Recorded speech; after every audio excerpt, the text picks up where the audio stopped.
నమస్తే and welcome to Lahari's classes. Welcome back to AP Kaushalam skill test series. ఈ వీడియోలో మనము aptitude and reasoning most repeated questions in AP Kaushalam skill test ఆ క్వశ్చన్స్ని discuss చేసుకుందాము. So ఇది actually part 3 video. Part 1 and 2లో నేను ఆల్రెడీ మల్టిపుల్ టాపిక్స్ పైన క్వశ్చన్స్ చేశాను. అది చూడకుండా ఉంటే చూడండి. అండ్ ఎవరైతే కొత్తగా చూస్తున్నారో సబ్స్క్రైబ్ చేసుకోండి ఛానల్ని. సో మనము క్వశ్చన్స్ చూసేద్దాము. So in what ratio must rice costing 40 rupees per kg be mixed with rice costing 60 rupees per kg so that the mixture costs 50 rupees per kg? So చూసారు కదా, ఇది మిక్స్చర్ అండ్ అలిగేషన్ పైన problem. So 40 rupees per KG ఉన్న ఒక rice variety and 60 rupees per KG ఉన్న ఒక rice వెరైటీని కలిపితే దాన్ని 50 రూపీస్ పర్ కేజీ రైస్ వెరైటీగా మనం అమ్మాలి అనుకుంటే ఎంత రేషియోలో ఈ రైస్ వెరైటీ R1ని ఈ రైస్ వెరైటీ R2ని కలపాలి అనేది క్వశ్చన్ అనమాట. సో మనం ఆ రేషియోని ఫైండ్ అవుట్ చేయాలి. ఎలా చేయాలో అంటే చూడండి, 40-60 రాసుకున్నాం కదా, మనకి మీన్ ప్రైస్ ఎంత 50 రూపీస్. సో అలిగేషన్ వేయండి. ఇప్పుడు ఏదైతే హయ్యెస్ట్ నెంబర్ ఉంటుందో దాంట్లో నుంచి లోయెస్ట్ నెంబర్ని మైనస్ చేయాలి. సో 60 - 50 ఏమవుతుంది? 10 అవుతుంది. అండ్ 50 - 40 ఏమవుతుంది? 10 అవుతుంది. సో 1:1. సో 1:1 రేషియోలో మిక్స్ చేస్తే మనము 50 రూపీస్ పర్ కేజీకి అమ్మచ్చు. So option A is the right answer. Next partnership పైన question. A and B start a business with investments in the ratio 3:2. A అనే ఒక మనిషి, B అనే ఒక మనిషి ఒక బిజినెస్ని A వచ్చి 3 parts ఇన్వెస్ట్మెంట్ చేశారు, B వచ్చి 2 parts. అంటే ఇప్పుడు 50,000 అంటే ఆ బిజినెస్కి చేసిన ఇన్వెస్ట్మెంట్ టోటల్ ఇన్వెస్ట్మెంట్ అంటే A వచ్చి 30,000 అండ్ B వచ్చి 20,000 ఇన్వెస్ట్ చేస్తారనమాట, దాని మీనింగ్. సో అలా అయితే find the ratio of profits after 1 year. 1 year తర్వాత A అండ్ Bకి వచ్చే ప్రాఫిట్ రేషియో ఎంత అని అడిగారు. ప్రాఫిట్ రేషియో ఎంత అని ఎప్పుడు కానీ గుర్తుపెట్టుకోండి. ప్రాఫిట్స్ వచ్చేది ఏ రేషియోలో ఉంటుంది అంటే, ఎలా ప్రపోర్షనల్గా ఉంటుంది అంటే ఇన్వెస్ట్మెంట్స్కి అండ్ డ్యూరేషన్ ఆఫ్ ఇన్వెస్ట్మెంట్కి అంటే టైంకి డైరెక్ట్లీ ప్రపోర్షనల్గా ఉంటుందన్నమాట. అంటే ఎవరు ఎక్కువ ఇన్వెస్ట్ చేస్తే వాళ్ళకి ఎక్కువ ప్రాఫిట్స్ వస్తుంది, ఎవరు తక్కువ ఇన్వెస్ట్ చేస్తే దానికి తగినట్లే వాళ్ళకి ప్రాఫిట్ వస్తుంది. సో ఇప్పుడు ఒకవేళ ఒకరు 1 yearకి అండ్ ఒకరు 2 years వరకు ఇన్వెస్ట్ చేశారనుకోండి, సో 1:2 రేషియోలోనే ప్రాఫిట్స్ వస్తుంది. ఎందుకు? 2 years ఇన్వెస్ట్ చేసిన వాళ్ళకి దానికి 2 years ప్రపోర్షనల్గానే ప్రాఫిట్ వస్తుంది. సో ఇక్కడ మనకి ఏం చెప్పారు, జస్ట్ ఆఫ్టర్ 1 year ఎంత అని అడిగారు profit. Nothing but it is same as the ratio of their investments in the beginning. So answer ఏమవుతుంది? 3:2నే అవుతుంది. సో నేను ఒక చిన్న క్వశ్చన్ ఇస్తాను, మీరు ట్రై చేయండి. ట్రై చేసి నాకు ఆన్సర్ని కమెంట్ సెక్షన్లో చెప్పండి. ఒకవేళ A and B start business with investments in the ratio 3:2నే కదా, A వచ్చి 6 months తర్వాత ఇన్వెస్ట్మెంట్ని విత్డ్రా చేసేస్తారు, ఇన్వెస్ట్మెంట్ని తీసేస్తారు. B మాత్రం మొత్తం 1 year వరకు ఇన్వెస్ట్మెంట్ పెడతారనమాట. సో అప్పుడు ప్రాఫిట్ రేషియో ఏమవుతుందో జస్ట్ మీరు ఒకసారి ట్రై చేయండి. రాకపోయినా పర్వాలేదు, నేను ఇంకే వీడియోలో అయినా ఈ మోడల్ని ఎక్స్ప్లెయిన్ చేస్తాను, ఓకేనా? సో నెక్స్ట్ కాంపౌండ్ ఇంట్రెస్ట్ పైన. కాంపౌండ్ ఇంట్రెస్ట్ మనకు ఒక ఫార్ములా ఉంది కదా, amount is equal to P × 1 + R/100 అని. ఇదేంటిది? అమౌంట్. సో అమౌంట్ వస్తుంది మనకు, కాంపౌండ్ ఇంట్రెస్ట్ డైరెక్ట్గా రాదు. మరి కాంపౌండ్ ఇంట్రెస్ట్ రావాలి అంటే ఈ ప్రిన్సిపల్లో నుంచి అమౌంట్ని సబ్ట్రాక్ట్ చేస్తే మనకు కాంపౌండ్ ఇంట్రెస్ట్ వస్తుంది. అలా కాకుండా నేను మీకు షార్ట్కట్ ఒకటి చెప్తాను, జాగ్రత్తగా వినండి. ఇక్కడ 10% పర్ యానం అన్నారు కదా, 10% అంటే ఏంటి? 10/100. So 10/100 is nothing but 1/10. 1/10 పక్కన పెట్టుకోండి. ఇక్కడ ప్రిన్సిపల్ ఎంత అన్నారు? 4,000 రూపీస్ ఫర్ 2 years అన్నారు. మనకి ఇంట్రెస్ట్ ఎంత వచ్చింది? 1/10 వచ్చింది. Rate of interest 1/10. So first year రాసుకోండి. ఫస్ట్ ఇయర్ మీకు ఇంట్రెస్ట్ ఎంత వస్తుంది? ఫస్ట్ ఇయర్ వచ్చే ఇంట్రెస్ట్ సింపుల్ ఇంట్రెస్ట్ అదే, కాంపౌండ్ ఇంట్రెస్ట్ కూడా అదే. సో ఫస్ట్ ఇయర్ ఎంత ఇంట్రెస్ట్ వస్తుంది అంటే 4,000 × 1/10. సింపుల్. ఫస్ట్ ఇయర్ ఇంట్రెస్ట్ కనుక్కోవాలంటే 1 ఇయరే కాబట్టి ఇంటూ 1 యాక్చువల్గా. సో ఇంటూ 1 మనం రాయాల్సిన అవసరం లేదు. సో 4000 ఇంటూ 1/10 ఎంత? 400. So first year interest 400. Second year interest ఏమొస్తుంది? ఇక్కడ మనం మళ్ళీ ఏం కనుక్కోమన్నారు? కాంపౌండ్ ఇంట్రెస్ట్ అంటే చక్రవడ్డీ. ఈ వడ్డీ వస్తుంది కదా, వడ్డీ పైన వడ్డీ. ఈ వడ్డీ పైన వడ్డీ అంటే ఏంటి? ఫస్ట్ ఇయర్లో 400 ఇంట్రెస్ట్ వచ్చింది. 400ని మళ్ళీ ప్రిన్సిపల్తో కలపండి. ప్రిన్సిపల్తో కలిపితే ఏమైంది? 4400 అయ్యింది కదా. ఇప్పుడు ఈ చక్రవడ్డీ సెకండ్ ఇయర్కి ఏమవుతుంది? 4400 ఇంటూ 1/10 అవుతుంది, విచ్ ఇస్ 440. అర్థమైంది అనుకుంటున్నాను. బికాజ్ చక్రవడ్డీ అంటే వడ్డీని యాడ్ చేసి మళ్ళీ ప్రిన్సిపల్కి మళ్ళీ కొత్తగా వడ్డీని క్యాలిక్యులేట్ చేయడం సెకండ్ ఇయర్ నుంచి కదా. మనం ఫస్ట్ ఇయర్ చూసాం కదా, ఫస్ట్ ఇయర్లో మనకు వచ్చిన ఇంట్రెస్ట్ ఎంత? 400. సెకండ్ ఇయర్ వచ్చిన ఇంట్రెస్ట్ ఎంత? 440. సో 2 ఇయర్స్ తర్వాత మనకు వచ్చే ఇంట్రెస్ట్ 840 రూపీస్. 840 రూపీస్ ఎక్కడుంది? Option C is the right answer. 840 rupees. I hope మీకు అర్థమైంది. ఒక చిన్న హోంవర్క్ ఇస్తాను మీకు, చెయ్యాలి. లేజినెస్ వదిలేసి మీరు ప్రాక్టీస్ చెయ్యాలి, ఓకేనా? 10% 3 ఇయర్స్, ఇక్కడ 3 ఇయర్స్ వేసుకోండి. 10% ఇక్కడ అమౌంట్ వచ్చి సింపుల్గా ఏదైనా చూద్దాము. సింపుల్గా అంటే ఒక 2000 రూపీస్ పెట్టుకోండి. 2000 రూపీస్ 10% పర్ యానము 3 ఇయర్స్కి ఎంత కాంపౌండ్ ఇంట్రెస్టో నాకు కమెంట్ సెక్షన్లో చెప్పాలి మీరు. ఈ వీడియో మొత్తం చూసాకే చెప్పండి. నెక్స్ట్, పర్ముటేషన్స్ అండ్ కాంబినేషన్స్ పైన question. In how many ways can the letters of the word book be arranged? బుక్లో ఈ లెటర్స్ ఉన్నాయి కదా, ఆల్ఫబెట్స్ BOOK. ఎన్ని వేస్లో ఈ లెటర్స్ని మార్చి మార్చి మార్చి మనం అరేంజ్ చేయొచ్చు అని అడుగుతున్నారు. సింపుల్గా బుక్లో ఎన్ని లెటర్స్ ఉన్నాయి? 1 2 3 4. సో 4 ఫ్యాక్టోరియల్ పైన న్యూమరేటర్లో రాసుకోండి. ఎందుకు నేను డినామినేటర్ ఇక్కడ రాస్తున్నాను అంటే, ఈ బుక్లో 2 ఓలు రిపీట్ అవుతున్నాయి, 2 ఓస్ రిపీట్ అవుతున్నాయి కదా. ఎన్ని ఓస్ రిపీట్ అవుతున్నాయి? 2 ఓస్ రిపీట్ అవుతున్నాయి. సో 2 ఫ్యాక్టోరియల్, అంతే, సింపుల్. సో ఎన్ని వేస్లో మీరు రాయొచ్చు అంటే 4 factorial by 2 factorial. 4 factorial in the sense 4 into 3 into 2 into 1 divided by 2 into 1. Cancel అయిపోతుంది. 2 ఇంటూ 1 2 ఇంటూ 1. సో రిమైనింగ్ ఎంత మనకు answer? 4 into 3, that is 12. 12 is the right answer. Okay, ఒక చిన్న హోంవర్క్ క్వశ్చన్ ఇస్తాను. ఒక మ్యాథ్స్ అని ఉంది కదా, ఇది ఈ ఉన్న లెటర్స్ని మనం ఎన్ని విధాలుగా అరేంజ్ చెయ్యొచ్చు అనేది మీరు నాకు కమెంట్ సెక్షన్లో చెప్పాలి. ఈ మ్యాథ్స్ వర్డ్లో ఏ రిపిటేషన్ అయ్యే లెటర్స్ లేవు. సో ఇంకా మీకు సింపుల్ అయిపోతుంది. నాకు కమెంట్ సెక్షన్లో మీరు చెప్పాలి ఎన్ని వేస్గా అరేంజ్ చేయొచ్చు లెటర్స్ అని. నెక్స్ట్, డేటా ఇంటర్ప్రిటేషన్ పైన ఇలాంటి క్వశ్చన్స్ కూడా అడుగుతున్నారు. So marks obtained by a student in 5 subjects are, ఒక స్టూడెంట్కి 5 సబ్జెక్ట్స్లో ఇన్ని మార్క్స్ వచ్చాయి. So what is the average marks? Average marks ఎంత కనుక్కోవాలి?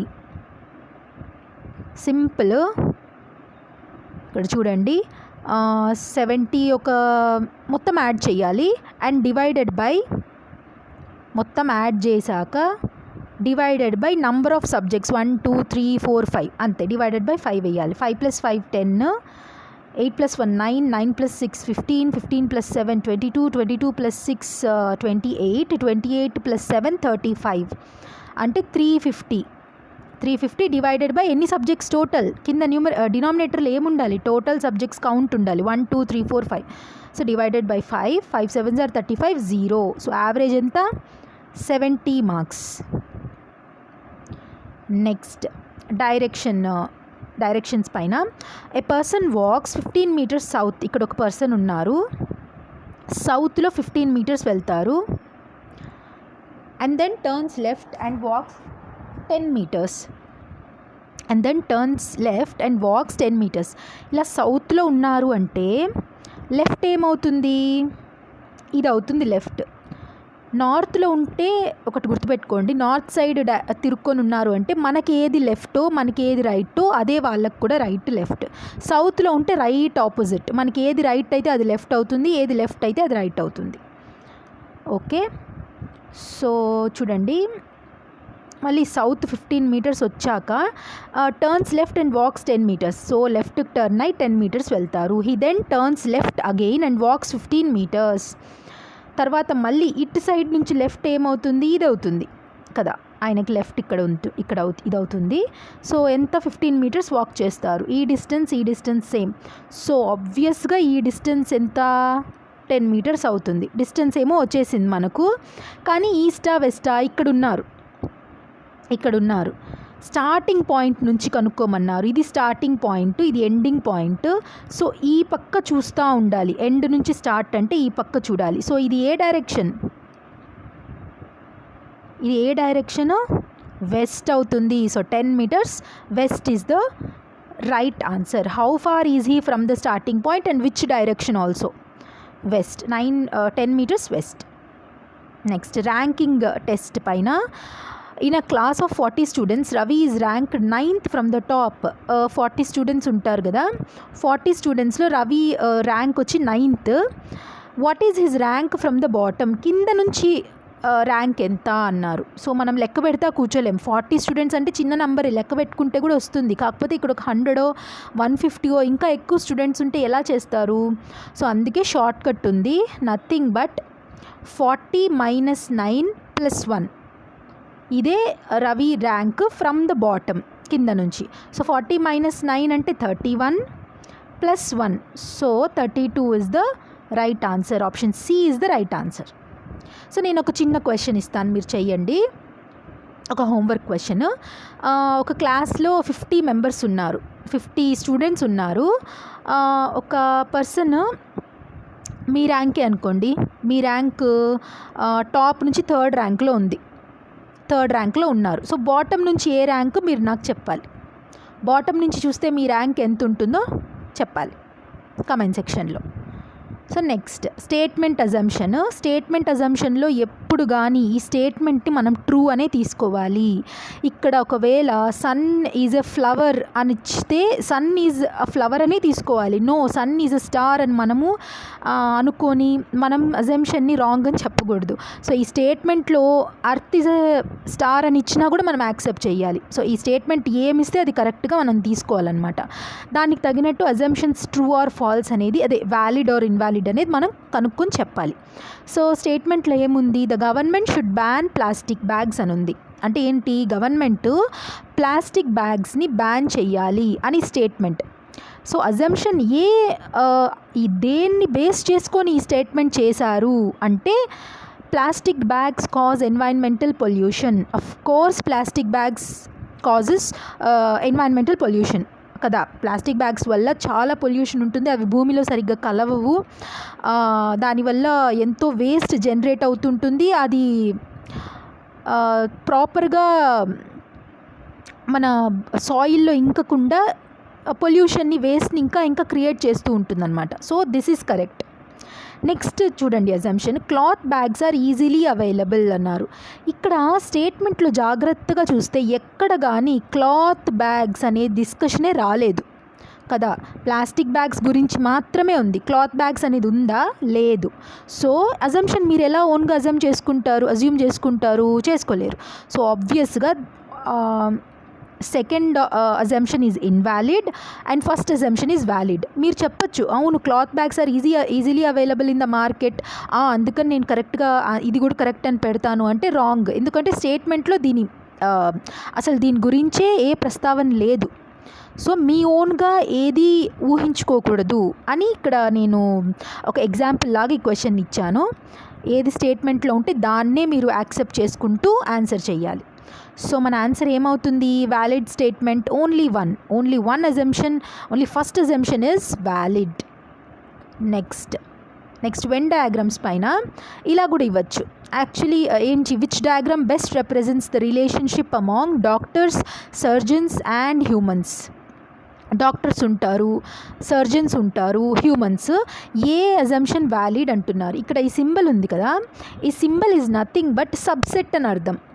సబ్సెట్. ఇప్పుడు ఒక సర్కిల్ ఉంది ఒక వెన్ డయాగ్రామ్లో, ఇక్కడ ఒకటి ఇలా ఉంది ఒక వెన్ డయాగ్రాము, ఇక్కడ ఒక సెట్ ఉంది, ఇక్కడ ఒక సెట్ ఉంది, ఇక్కడ ఒక సెట్ ఉంది అంటే ఈ మొత్తం ఈ యూనియన్, ఈ బిగ్ సెట్లో ఇవన్నీ సబ్సెట్స్ అన్నమాట. అంటే ఒక భాగం ఈ పెద్ద యూనివర్సల్ సెట్లో, ఇది యూనివర్సల్ సెట్ అవుతుంది. యూనివర్సల్ సెట్లో ఇవి సబ్సెట్స్. సిమిలర్గా హ్యూమన్స్ అనేవాళ్ళు ఒక పెద్ద యూనివర్సల్ సెట్ కదా, హ్యూమన్స్. ఇది హ్యూమన్సే doctors, nothing but humans are doctors. All doctors are humans, అంతే కదా, మనుషులే డాక్టర్లుగా ఉంటారు. బట్ ఈ డాక్టర్స్లో సర్జన్స్ కొంతమంది ఉంటారు, నాన్ సర్జన్స్ కొంతమంది ఉంటారు. ఫర్ ఎగ్జాంపుల్ ఎంబీబీఎస్లో సర్జరీ చేసే ఛాన్స్ ఉంటుంది. అదే హోమియోపతి, ఆయుర్వేదిక్ వీళ్ళు సర్జరీ చేయలేరు. సో యాజ్ ఆఫ్ నవ్, ఇప్పటి వరకు ఉన్న రూల్స్ ప్రకారం, సో వాళ్ళు కూడా డాక్టర్సే, వీళ్ళు కూడా డాక్టర్సే. కానీ సర్జన్స్ ఈ డాక్టర్స్లో కొద్ది పార్ట్ మాత్రమే సర్జన్స్. సో మన వెన్ డయాగ్రామ్ ఏమవుతుంది, ఇది అవుతుంది. అందరూ హ్యూమన్సే, హ్యూమన్స్లో అందరూ హ్యూమన్సే, హ్యూమన్స్లో కొంతమంది డాక్టర్సు, ఆ డాక్టర్స్లో కొంతమంది సర్జన్స్, సర్జన్స్ కూడా హ్యూమన్సే కదా. So this is the required diagram అనమాట మనకు. సో బెస్ట్ ఏమవుతుంది రిలేషన్షిప్ అంటే, చూడండి ఆప్షన్ ఏ చూడండి, 3 సపరేట్ సర్కిల్సా అంటే అన్నీ సపరేట్గా ఉంటారా? హ్యూమన్స్ వేరు, డాక్టర్స్ వేరు, సర్జన్స్ వేరు కాదు, అందరూ హ్యూమన్సే. సో ఇది wrong, option A is wrong. Next చూడండి, doctors are subset of surgeons, surgeons are subset of humans. Doctors సర్జన్స్కి సబ్సెట్టా, సర్జన్స్ డాక్టర్స్కి సబ్సెట్టా? సర్జన్స్ డాక్టర్స్కి సబ్సెట్. సో ఇది రాంగ్ అవుతుంది. సో ఆబ్వియస్గా option C is the correct answer అవుతుంది. Surgeons are subset in doctors, doctors are subset in humans. So sorry, యాక్చువల్గా అయితే హ్యూమన్స్, డాక్టర్స్లో కొంత పార్ట్ మాత్రమే సర్జన్స్, ఇలా ఉండాలి. ఇది యాక్చువల్ డయాగ్రామ్. కొంత పార్ట్ మాత్రమే సర్జన్స్, వీళ్ళందరూ డాక్టర్స్, వీళ్ళందరూ human beings. So option C is the right answer.